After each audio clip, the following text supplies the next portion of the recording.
that white milk there, you can put that on a skin cancer and burn it out.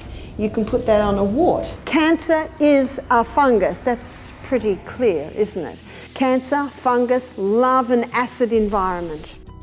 In our last video, renowned holistic health expert Dr. Barbara O'Neill revealed 5 common household spices that help to fight off cancer and prevent diseases. In today's video, she will enlighten us on how potent common household herbs can be used to combat and fight off cancer cells. So watch this video till the very end for all the juicy details. Before we move on to the important herbs, in 30 seconds, Barbara quickly emphasizes the central role the liver plays in preventing cancer.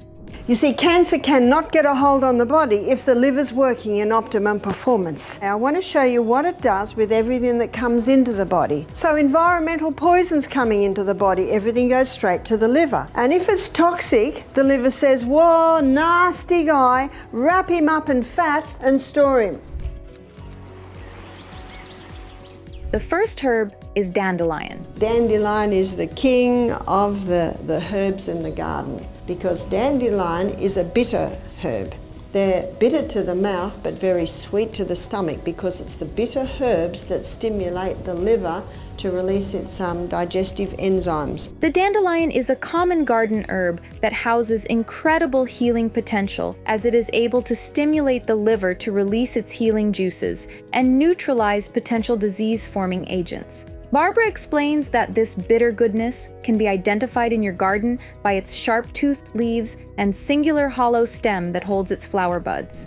The way to identify dandelion is the line has sharp teeth, and so on the edge of the dandelion there's very sharp edges. And look at this leaf here, it hardly even looks like a dandelion leaf. But if you look closely you can see those little edges. The dandelion leaves can be eaten in a potato salad with garlic and olive oil to neutralize its bitter taste. But then Barbara also reveals you can have its roasted roots as a delicious drink called chai dandelion. Chai dandelion is a delicious drink. A lot of people don't like herb teas because they say they're tasteless and bland. Not chai dandelion. The next powerful liver herb is a common kitchen staple, the lemon. One liver herb that many people don't realise it is the lemon. So a great drink in the morning. Remember, you wake up, have your water, have another bit of water, and then when you come near the kitchen, have the kettle boiled and put juice of a lemon in some water with a little bit of boiling water on top and have a warm lemon drink. Fantastic liver tonic early in the morning. Besides its liver-supporting properties, lemon is alkaline, which is crucial in the fight against cancer. Dr. O'Neill explains that cancer cells thrive in an acidic environment. Cancer loves acid. So consuming alkaline foods like lemon can help starve cancer cells. It can be enjoyed raw in a warm drink or on salads. Regardless, Dr. Barbara recommends you try to take 1 lemon fruit per day. Before Dr. Barbara tells us about the amazing benefits of kale, kindly subscribe to my channel. Kale is a lovely dark green leafy vegetable. It does help the liver, and being green, high in chlorophyll, it's a blood and tissue cleanser.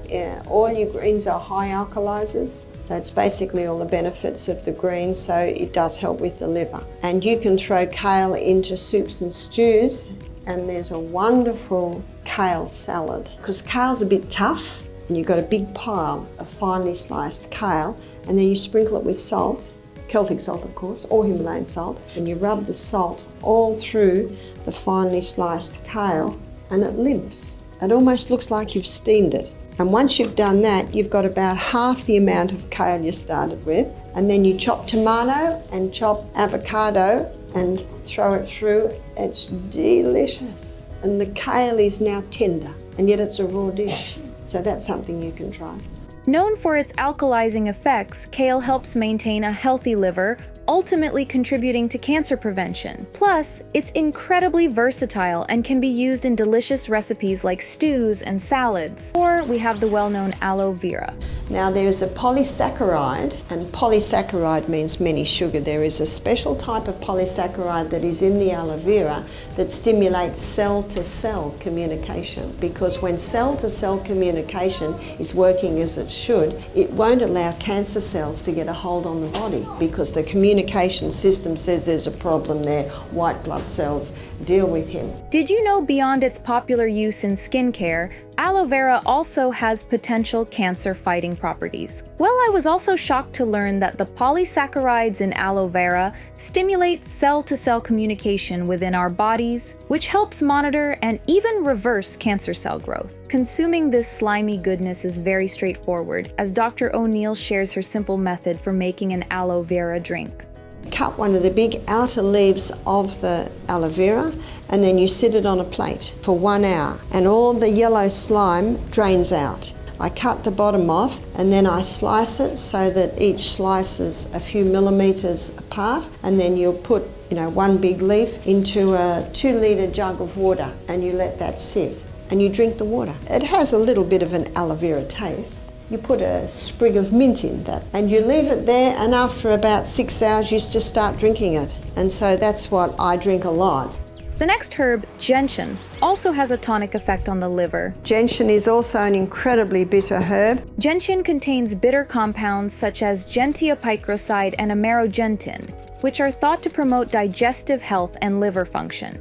To benefit from this bitter-sweet goodness, it is commonly consumed as tea. Simply steep 1 to 2 grams of dried gentian root in hot water for 10 to 15 minutes, and drink it before meals to stimulate the production of digestive enzymes and bile.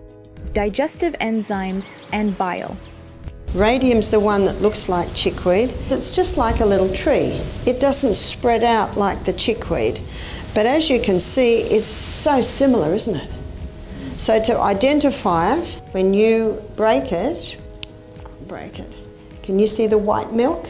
There's a white milk there, and that white milk is an irritant. So don't put this one in your salad.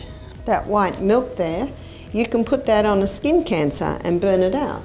You can put that on a wart and burn it out. You can put that on a mole and burn it out. So what you can do is you can put a little bit of olive oil or coconut oil around the edge of the mole or wart or skin cancer, and just put that on the skin cancer, wart or mole. It'll flare up, it'll look terrible, but that's what it does. If you go and have a skin cancer burnt off from the doctor, it's going to look terrible, isn't it? It's just burning it out. So remember, this one is an irritant. Don't eat it, but you can irritate or burn out any little bits and pieces on your body that you'd like to burn out. Let's have a look at it. In Genesis 1:29, God says, "Behold, I've given you every herb-bearing seed which is upon the face of the earth." We're going to have a look at the food, we're going to have a look at the protein content and the carbohydrate content. God says, "Behold, I've given you every herb-bearing seed." So what's a seed? That would be grain. A seed would be legume, like often called the beans, and a seed would also be seeds.